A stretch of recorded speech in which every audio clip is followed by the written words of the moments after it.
Hi everyone, how are you all. हमारे 12th standard की one shot की series आगे बढ़ा रहे हैं हम, और उसमें चैप्टर है हमारा chapter number 6 application of derivative. Yes, हमारी एनसीईआरटी जो टेक्स्ट बुक है वहाँ पे ये चैप्टर लेंथी है, बहुत सारी एक्सरसाइजेस है, लेकिन मैं आपको एक वन शॉट रिवीजन में कैसे आप कवर कर पाओगे उसका एक तरीका बता रहा हूँ, उसकी एक टेक्निक बता रहा हूँ। तो चलिए आगे बढ़ते हैं इस चैप्टर के साथ। यहाँ पे चैप्टर जो है वो आपके टेक्स्ट बुक में थोड़ा सीक्वेंस अलग है, और मैं जो अपने बच्चों को पढ़ाता हूँ और यहाँ पे आपको एक वीडियो में वन शॉट दे रहा हूँ, उसकी सीक्वेंस आप समझ लो कि टोटल चैप्टर्स को आप 6 टाइप में डिवाइड कर लो।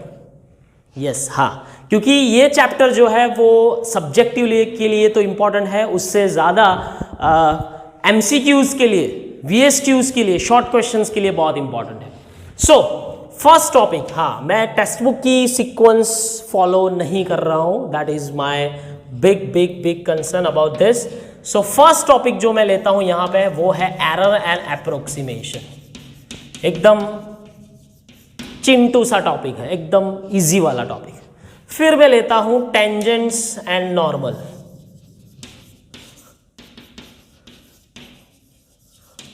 लाइंस जो हम बोलते हैं। थर्ड टॉपिक में लेते हैं हम इंक्रीजिंग डिक्रीजिंग फंक्शन। यस, फिर आता है रेट ऑफ चेंज। अभी आप बोलोगे तो ये वाला जो टॉपिक है वो आपके एक्सरसाइज, आपकी टेक्स्ट बुक जो है उसमें फर्स्ट वाली एक्सरसाइज पे, लेकिन वो मैं फोर्थ वाले पे डाल रहा हूँ। इसका कुछ मीनिंग तो होगा यार, मैं पढ़ाता हूँ तो। फिफ्थ जो है वो मैक्सिमा एंड मिनिमा, यानी कि maximum and minimum value find करने की स्ट्रैटेजी। और जो लास्ट टॉपिक है वो एप्लीकेशन। हाँ, आप बोलोगे सर ऑलरेडी तो एप्लीकेशन नाम है चैप्टर का, लेकिन एप्लीकेशन टू टॉपिक 5 यानी टाइप 5, यानी मैक्सिमम मिनिमा के एप्लीकेशंस वाले सम। यहाँ पे आप इवैल्यूएट वाले सिंपल मैक्सिमम मिनिमम वैल्यू कैसे फाइंड करते हो वो मैं अभी आपको दिखाऊंगा। सो स्टार्ट करते हैं हमारे टाइप वाइज। फर्स्ट वाला जो टॉपिक है वो है हमारे एरर अप्रोक्सीमेशन। अभी अगर आप एनसीईआरटी टेक्स्ट बुक रिफर कर रहे हो तो मेरा ये मानना है कि ये वाला जो टॉपिक है वो आप टेक्स्ट बुक से रिफर नहीं करो तो अच्छा होगा, क्योंकि मैं इसके लिए आपको एक अलग तरीके से पढ़ाऊँ। क्योंकि उसमें क्या है कि एक डेल्टा वाई लेते हैं, फिर dy/dx, डेल्टा x, ऐसा सब कुछ प्रॉब्लम वाला है, वो मज़ा नहीं आता है। ठीक है, तो मैं मेरे स्टूडेंट्स को हमारे यहाँ पे एक अलग सी फॉर्मूला देता हूँ। जो फॉर्मूला है वो है डेरिवेशंस में जो हम यूज़ करते हैं। इसको मान लो कि इसका मुझे डेरिवेशन फाइंड करना है कोई भी फंक्शन का, तो हम ये वाला फॉर्मूला पढ़ते थे, याद है। अभी मुझे पता ही है कि h जो है वो हमारा एकदम नेग्लिजिबल टेंस टू 0 है। इसको मैं वैसे भी कन्वर्ट h टेंस टू 0 नहीं लिखता हूँ, तो उसके बजाय हम ऐसे लिख सकते हैं, क्योंकि अप्रोक्सीमेशन हो गया सिंबल। तो this is your new type of pattern. h को यहाँ पे जाने दो।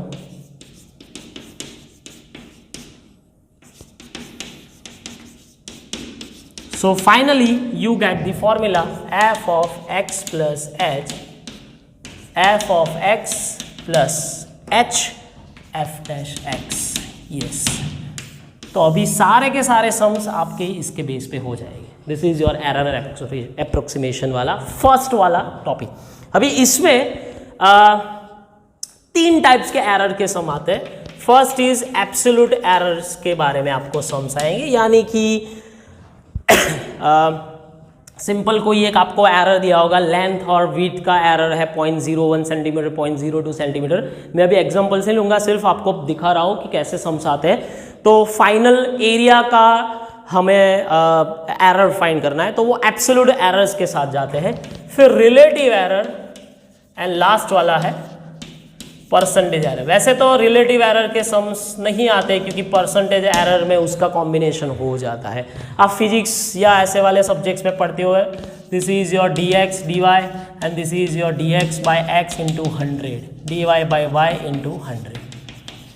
तो जब आप प्रैक्टिस करते हो इस टॉपिक की, तो फर्स्ट ऑफ ऑल आपको न्यूमेरिकल क्वेश्चंस ट्राई करने हैं। तो वो न्यूमेरिकल क्वेश्चंस कैसे आते हैं देखो। अगर मैं आपके टेक्स्ट बुक के बारे में बात करूं तो एक सम लेते हैं, हम टेक्स्ट बुक का ही लेते हैं। जैसे उन लोगों ने टेक्स्ट बुक के सम्स को अलग पैटर्न से सॉल्व किया है, लेकिन आपका फर्स्ट ही एग्जांपल है इस टॉपिक में टू इवैल्यूएट 36.6। तो स्टूडेंट्स x को आप ले लो 36 और h को ले लो 0.6। यस, मैं अलग तरीके से पढ़ा रहा हूँ, कोई गलत नहीं है, कोई खराब नहीं है, कोई आपके मार्क्स काटेंगे नहीं, that is damn sure, confident रहिए। F of X equals to आप रूट एक्स ले लो, ठीक है। हाँ, मैं कैलकुलेशन नहीं करूँगा, सिर्फ आपको एक वे दे रहा हूँ कैसे कर सकते हो। एफ डैश एक्स बना लो 1/2 रूट एक्स, ठीक है। अभी आप x 36 डालो तो यू विल गेट एट 6, ठीक है। अभी ये सारा कच्चा चिटा इसमें डालो, क्योंकि आप देखोगे आपके टेक्स्ट बुक में अलग तरीके से किया हुआ है, वो थोड़ा डिफिकल्ट होता है स्टूडेंट्स को, तो मैंने एक इजी वे में किया है। इसमें आप डाल दो तो you will get as f of x यानी 6 प्लस h यानी 0.6 यानी 6/10, पॉजिटिव है यानी h हमारा पॉजिटिव आएगा क्योंकि 36 के बाद जाता है। एफ डैश एक्स यानी 1/2 इंटू 6, क्योंकि इसका भी रूट 36 आएगा यानी 6 आएगा, 6 cancel, so 6 plus 1/20 you will get your answer for this 36.6। तो ऐसे हिसाब से आप स्क्वायर्स वाले, स्क्वायर रूट, क्यूब रूट, फिर बहुत सारे लॉगरिथम वाले, tan इनवर्स, sin इनवर्स वाला पूरा एक्सरसाइज भरा पड़ा है, ऐसे आप सम्स कर सकते हो विद दिस फॉर्मूला, ठीक है।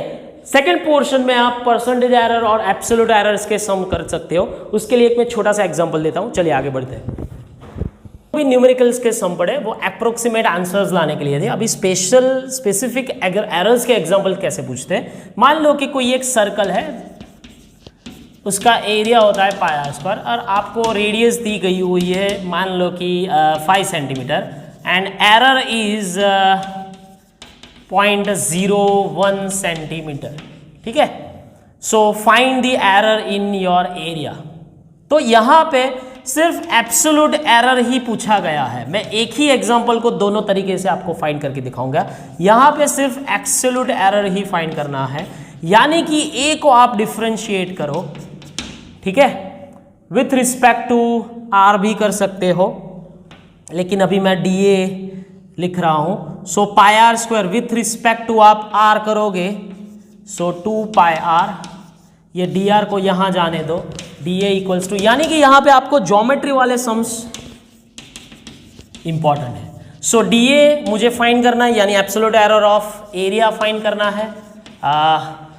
2 पाई, ये शॉर्ट क्वेश्चंस में ऐसे आते हैं, पाई की वैल्यू अभी छोड़ दो, r that is 5 and error in the area, error in the radius is 0.01 यानी 1/100। सो π/10 सेंटीमीटर स्क्वायर का हमारा एरिया आएगा। अभी इसको पाई की वैल्यू रख दो, you will get your answer. अभी यही सम आपको परसेंटेज एरर में कैसे इवैल्यूएट करके पूछते हैं। मान लो कि भाई सेम कंसेप्ट, आपका अगर रेडियस की एरर 2% है, so find the percentage error of area, ठीक है। रेडियस की एरर 2% है तो एरिया की परसेंटेज एरर फाइंड करिए। तो सेम कंसेप्ट, लेकिन यहां पे dr अपॉन r इंटू 100 दिया हुआ है, ये याद रखना पड़ेगा। अगेन सेम फॉर्मूला ऐसा ही यूज करूंगा, d a is equals to 2 pi r d r, same, yes. अभी मैंने क्या बोला, मुझे क्या चाहिए, परसेंटेज एरर ऑफ एरिया, तो मैं ए के साथ डिवाइड करता हूँ और इंटू 100 लिखता हूँ सभी को, ठीक है। ए के साथ लिखता हूँ और 100 मल्टीप्लाई करता हूँ, ओके। सो इसमें क्या होगा देखो, अभी मजा आएगा। 2 pi R upon pi R square into D R into 100। So r1 cancel, pi cancel, 2 as is this, dr by r into 100. So that is your 2.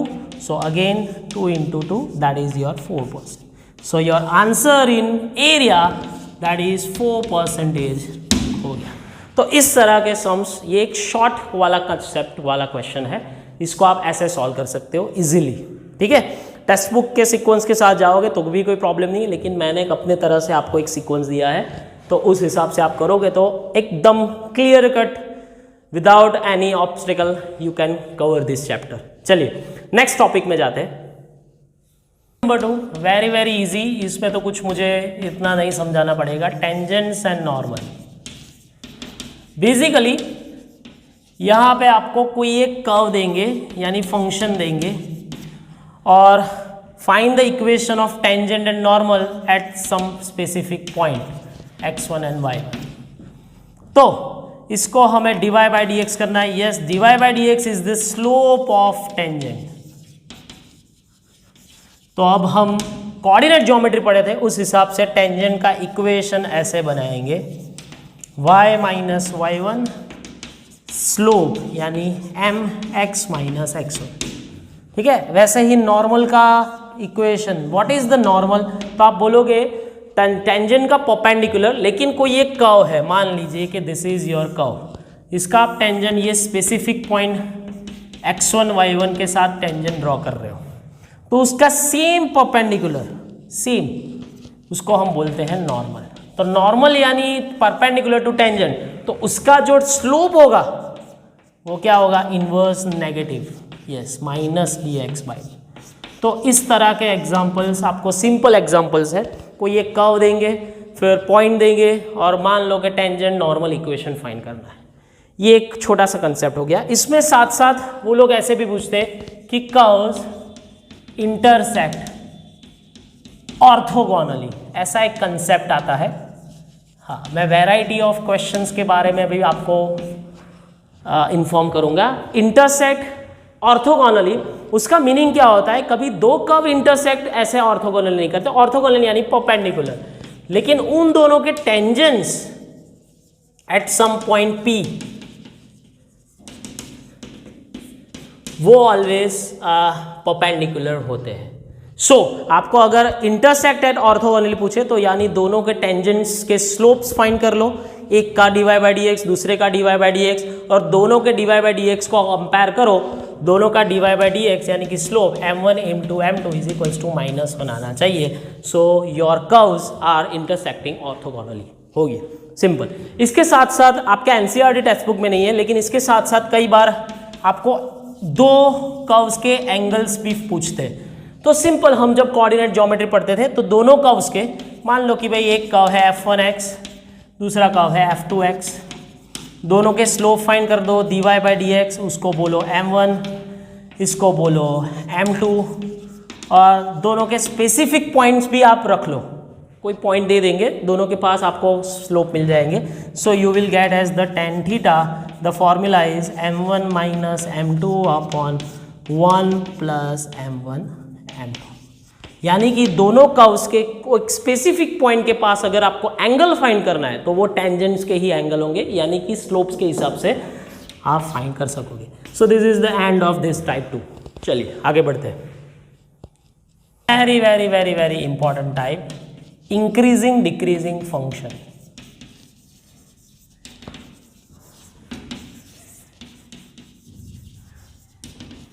तो असल में आप मैथमेटिकल टर्म्स के साथ जाओ तो what is increasing decreasing function? तो कोई एक फंक्शन है जहां पे x1 x2 कोई इंटरवल i पे डिपेंड कर रहा है। तो अगर ऐसा है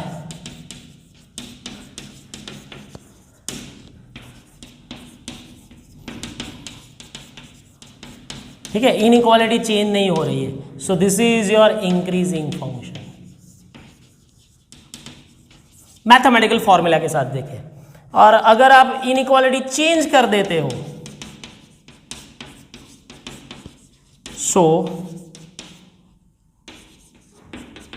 सो यहां पे आपकी इनइक्वालिटी चेंज हो रही है, तो this is your decreasing function. अभी ये तो मैथमेटिकल वर्जन है यार, इसका कुछ इतना काम नहीं है, ये तो आपको डेफिनेशन थी इसलिए मैंने बता दी। अभी एग्जैक्टली होता क्या है, सम्स पूछते हैं आपको, कोई एक पॉलिनोमियल और यानी कि अलजेब्रा यानी कि पॉलिनोमियल टाइप सम आएगा, और दूसरा एक ट्रिग्नोमेट्री बेस्ड आएंगे। दो टाइप के आपके सम्स होते हैं, दोनों में आपको इंक्रीजिंग और डिक्रीजिंग के इंटरवल्स फाइंड करने हैं। सिंपल, आपका टेक्स्ट बुक लेता हूँ, टेक्स्ट बुक के एक एग्जाम्पल्स के साथ जाता हूँ, सो यू विल गेट।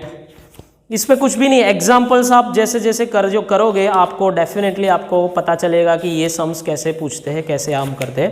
एक एग्जाम्पल लेता हूँ कि टेक्स्ट बुक का ये, चलिए एक मान लो कि ये एक फंक्शन है, मैं एग्जाम्पल के साथ ही आपको थियरी समझाऊंगा। कोई एक सम पूछा है और आपको बोला है कि इसका इंक्रीजिंग डिक्रीजिंग, हाँ स्ट्रिक्टली इंक्रीजिंग और डिक्रीजिंग ये क्या होता है कि कोई भी एक इंटरवल के पास अगर आपका फर्स्ट डेरिवेशन सिंपल पॉजिटिव तो ये इंक्रीजिंग और लेस देन जीरो तो डिक्रीजिंग स्ट्रिक्टली होता है। ये स्ट्रिक्टली इंक्रीजिंग और स्ट्रिक्टली डिक्रीजिंग ही पूछेंगे, क्योंकि अगर आप इक्वल्स टू कर दोगे तो स्ट्रिक्टली वर्ड निकल जाएगा, लेकिन अभी इतनी ज़रूरत नहीं है, आप एग्जाम्पल समझो, क्योंकि आपको तो एग्जाम्पल ही रिफर करना है। वन शॉट में मैं इसलिए आपको वन शॉट दे रहा हूँ कि आपको पूरा चैप्टर रिवाइज हो जाए एग्जाम्पल्स के साथ। सो इसका फर्स्ट डेरिवेशन फाइंड करना है। सो -6x² -18x -12 -6 कॉमन निकाल लेते हैं, सो +3x +2। ओके, सो इसके फैक्टर्स आएंगे x+1 एंड x+2। अभी आपको फर्स्ट डेरिवेशन 0 करना है, यानी कि आपको ये तो कभी 0 नहीं होगा, यानी कि फैक्टर्स आप सब्स्टिट्यूट करोगे तो 2 वैल्यू आपको मिलेगी। These are called as critical points. क्या बोलते हैं उसको? क्रिटिकल पॉइंट, यानी कि जहां पे आपका फर्स्ट डेरिवेशन 0 हो रहा है उसको, उस पॉइंट को बोलते हैं क्रिटिकल पॉइंट। ये क्रिटिकल पॉइंट्स के हिसाब से हमको इंटरवल्स बनाने, तो नंबर लाइन बना दीजिए एक, यहां पे रखो -2, जो वैल्यू पहले आती है वो पहले लिखना है, यानी कि 3 इंटरवल क्रिएट हुए, एक -∞ टू -2, हाँ कहीं पे भी क्लोज्ड नहीं लिखना है, -2 टू -1 और -1 टू ∞। तो अभी आप कैसे करोगे? फर्स्ट डेरिवेशन चेक करना है, तो first derivation is like this. अभी -∞ टू -2 में कोई भी आप वैल्यू लिख लो, मान लो कि भाई -3 लिखा है, मैंने लिया है, तो this is negative, yes this is negative, this is also negative, negative negative negative, overall क्या हुआ? 3 बार नेगेटिव। चलो -2 टू -1 में आप मान लो आप -1.5 ले लो, मुझे वैल्यू नहीं लानी है, सिर्फ सिग्नेचर इनइक्वालिटी की ही जरूरत है। सो -1.5 करो तो ये नेगेटिव ये positive, so negative negative positive into positive, तो ओवरऑल पॉजिटिव आएगा। ऑल्टरनेट पैटर्न बनती है, फिर 0 ही ले लो आप, क्योंकि -1 के बाद तो 0 आएगा, तो ये पॉजिटिव नेगेटिव, तो ओवरऑल नेगेटिव। यानी कि इसका कंक्लूजन क्या हुआ? -∞ टू -2 में फंक्शन स्ट्रिक्टली डिक्रीजिंग है, यहाँ पे स्ट्रिक्टली इंक्रीजिंग है और यहाँ पे स्ट्रिक्टली डिक्रीजिंग है।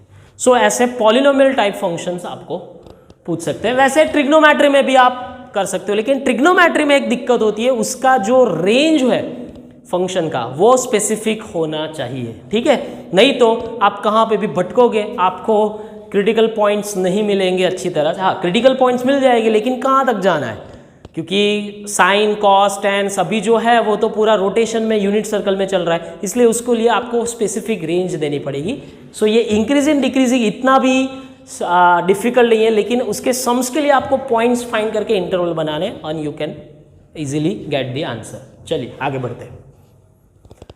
Type number 5, rate of change. Rate जहां पे आता है वहां पे आता है उसका टाइम। कोई भी फिजिकल क्वांटिटी अगर किसी भी वेरिएबल पे डिपेंड है और उसका रेट ऑफ चेंज फाइंड करना है, यानी कि मुझे dy/dt फाइंड करना है, तो first of all you have to do this like. मान लो एक सम है, जैसे हमने वो एरिया सर्कल वाला लिया था पहले टॉपिक में, तो रेडियस का रेट ऑफ चेंज है 5 सेंटीमीटर पर मिनट, ठीक है। वैसे तो ये इसके बहुत सारे सम्स है, अलग अलग ज्योमेट्री के बेस पे आपको फॉर्मूला, वॉल्यूम, हाँ वॉल्यूम है, उसका सरफेस एरिया है, तो पूरा उसका आपको चिट्ठा आना चाहिए, ठीक है, कि कौन किसकी क्या फॉर्मूला है। तो उसके लिए मैं अभी टेबल बनवाता हूँ, एक पहले एग्जाम्पल समझ लो, क्योंकि क्या होता है कि कई बार 12th स्टैंडर्ड तो पढ़ते हैं लेकिन 10th स्टैंडर्ड की सरफेस एरिया के फॉर्मूला नहीं पता होती है। हाँ, यही दिक्कत होती है। तो रेट ऑफ चेंज इसका दिया हुआ है, तो at specific radius find the rate of change of area. तो ये मुझे फाइंड करना है। तो एक स्पेसिफिक रेडियस मान लो भाई 10 सेंटीमीटर है, तो ए है उसका dA/dt, मैंने पहले ही बोला अगर इसको मुझे करना है तो पहले dA/dr करना पड़ेगा, फिर dr/dt। This is the same as chain rule जब हम चैप्टर 5 में पढ़े थे डिफरेंशिएशन में। तो dA/dr यानी कि 2πr इंटू dr/dt। तो वैल्यू सब्स्टिट्यूट करो और आंसर ला दो, हो गया, कुछ भी नहीं है भाई इसमें, तो सिंपल है। सो 2π इंटू r, ठीक है, and dr/dt is equals to 5 centimetre. Yes, ये समझना पड़ेगा कि रेडियस इंक्रीमेंट हो रहा है, कोई भी क्वांटिटी इंक्रीमेंट हो रही है तो प्लस में, नेगेटिव हो रही है डिक्रीमेंट हो रही है तो उसका माइनस वैल्यू लिखना है। कभी वैल्यू नेगेटिव नहीं होती है लेकिन इंक्रीजिंग डिक्रीजिंग के हिसाब से करना है। So this is your answer, 100 pi centimetre square पर मिनट, ठीक है।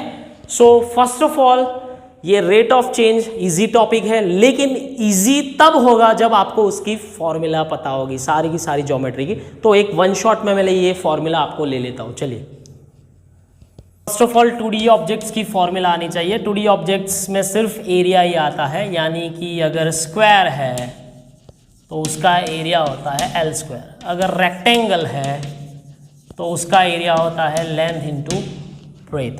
सर्कल इज, ठीक है, पाई r स्क्वायर। फिर सरकमफेरेंस, हाँ कई बार इसकी भी ज़रूरत पड़ती है। So circumference is 2πr, same as इसका पैरामीटर पूछे तो 4l, इसका पैरामीटर पूछे तो 2 times l plus p। Okay, circumference circle हो गया। फिर आता है ट्राइंगल। सो बहुत सारी फॉर्मूला है, हाफ इंटू, लेकिन जो यूजुअली ज़्यादातर यूज होती है वो ये है। कई बार इसको ट्रिग्नोमेट्री में भी कन्वर्ट करते हैं, हाफ AB साइन थीटा, यानी कि अगर आप कोई ट्राइंगल ड्रॉ कर रहे हो तो आप A की साइड A, B की साइड B, C की साइड E, तो इन दोनों का बीच का जो इंक्लूडेड एंगल होता है उसका साइन लेना है, हाफ AB, लेकिन ज़्यादातर यूज़ इसका होता है। सो ये 2D ऑब्जेक्ट्स में आगे जाते हैं। फिर होता है पैरेललोग्राम।